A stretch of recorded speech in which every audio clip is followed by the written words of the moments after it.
సర్వయుగములలో సజీవుడైన యేసుక్రీస్తు నామం పేరిట క్రీస్తునందున్న దేవుని ప్రియులారా, మీ అందరికీ హృదయపూర్వకమైన వందనములు తెలియచేయుచూ ఉన్నాను. ఈ దినపు యేసయ్య కృపావార్త లూకా సువార్తమానము 13వ అధ్యాయం 24వ వచనం. ఇరుకు ద్వారమున ప్రవేశింప పోరాడుడే. క్రీస్తునందున్న దేవుని ప్రియులారా, ఈ దినమున ఒక శ్రేష్టమైన కృపావార్తను ప్రభు మనకు తెలియజేస్తూ ఉన్నాడు. నాశనమునకు ప్రభు మార్గము చాలా విశాలమైనది. దాంట్లోనే అనేక మంది చాలా మట్టుకు దాంట్లోనే ప్రవేశించినట్లుగా ప్రయాణం చేస్తూ ఉంటారు. అయితే దేవుని మార్గం చాలా ఇరుకైనది. ఇది చాలా సంకుచితమై ఉన్నది. దీంట్లో ప్రవేశించాలని చాలామంది బయలుదేరినప్పటికీ కొంతమంది మాత్రమే ఈ ఇరుకు మార్గములో నడుస్తారు, ప్రవేశిస్తారు అని ప్రభు తెలియచేస్తూ ఉన్నాడు. భూమి మీద జీవించుచున్న దినాలలో రక్షింపబడేది కొందరేనా అని ఒక వ్యక్తి అడిగిన ప్రశ్నకు ప్రభు తెలియచేసిన సమాధానం ఇది. అవును దేవుని ప్రియులారా, ఈ భూమి లోకంలో జీవిస్తున్న మనమందరం చాలా మట్టుకు ఇరుకు మార్గంలోనే ప్రవేశించడానికి ఇష్టపడాలి. ప్రభువు ప్రవేశించడానికి ఇష్టపడటం మాత్రమే కదనేది, దాని విషయంలో పోరాడాలి అంటున్నాడు. అంటే మనకి చాలా ఇష్టం లేని మార్గంలాగా ఉంటుంది, మనకి కష్టంగా ఉంటుంది.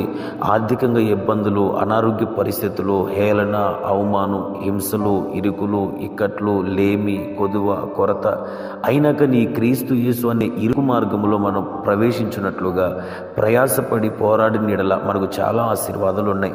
మెట్టుకు నేను ఒక్క మాట చెప్తున్నాను, మనము ఇరుకులో అనే ఈ పదానికి, ఇరుకులో అనే ఈ స్వభావానికి, అనుభవానికి మనం ఇష్టపడినట్లయితే మనకి 3 ఆశీర్వాదాలు మనకి కలుగుతాయి. ఒకటి, దావీదులాగంటాడు, ఇరుకులో నుండి నాకు విశాలతను కలగజేసిన వాడు నీవేనంటున్నాడు.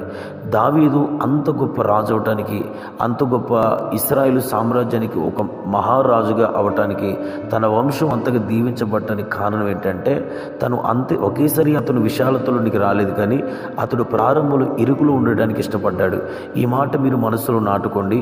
ఇప్పుడు మీరు ఉన్న పరిస్థితి ఇరుకు అయితే, ఇప్పుడు మీరు జీవించుచున్న జీవిత అనుభవాలన్నీ ఇరుకుగా ఉన్నట్లయితే తప్పక మీరు రాసి పెట్టుకోండి.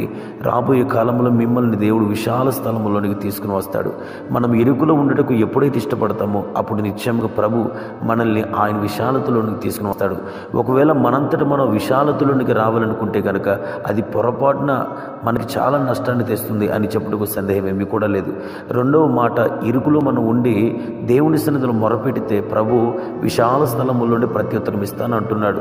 దేవుని ప్రియులారా, మన ప్రార్థనకి ఎప్పుడు శక్తి ఉంటుంది, మన ప్రార్థన ఎప్పుడు శక్తివంతమైనదిగా, దేవుణ్ణి కదిలించేదిగా, దేవుని యొద్ద నుండి బలమైన సమాధానాన్ని తెప్పించేదిగా ఉంటుందంటే మనము శ్రమలు, ఇబ్బందులు, కన్నీళ్ళు, శోధనలు అని ఈ భయంకరమైన ఇరుకులో మనం ఉండి మొరపెట్టినప్పుడే. కనుక మనం ఇరుకులో ఉన్నప్పుడు ఏం బాధపడాల్సిన అవసరం లేదు.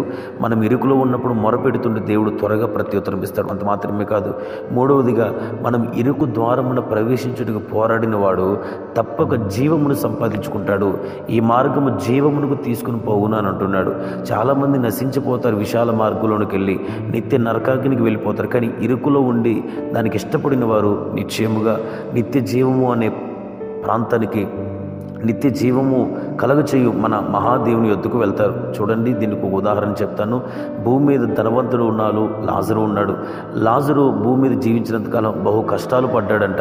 ఆ తర్వాత ధనవంతుడు కూడా తనకు కలిగిన ధనమును బట్టి విశాలవంతమైన జీవితాన్ని జీవించాడు. తద్వారా ఏమైంది, ధనవంతుడేమో నాశనానికి పోయే మార్గంలోనికి వెళ్ళిపోయాడు. కానీ భూమి మీద ఇరుకు మార్గంలో జీవించిన లాజరు నిత్య జీవానికి వెళ్ళే మార్గంలోనికి ప్రవేశించాడు. కాబట్టి మనం ఈ ఇరుకు అనే అనుభవాలు జీవిస్తూ ఈ 3 ఆశీర్వాదాలు పొందుదాం గాక. ఆమేన్. ప్రార్థన. సర్వోన్నతుడిని యేసయ్య, నీకు స్తోత్రాలు. ఈ దినమున మాకు నేర్పిన శ్రేష్టమైన కృపావార్తను బట్టి స్తోత్రం. నిశ్చయముగా మిమ్మల్ని ఎరిగిన తర్వాత మాకు కలిగే ప్రతి ఇరుకు సంబంధమైన మార్గములన్నింటినీ మేము జీవించినట్లుగా, ఆ మార్గంలో ప్రవేశించినట్టుకు ప్రయాసపడి పోరాడినట్లుగా మా కృప దయచేసి ఇరుకులో ఉండటం వలన కలిగే 3 ఆశీర్వాదాలు మాకు అనుగ్రహించమని యేసు నామములో అడుగుచున్నాను తండ్రి. ఆమేన్. Praise the lord.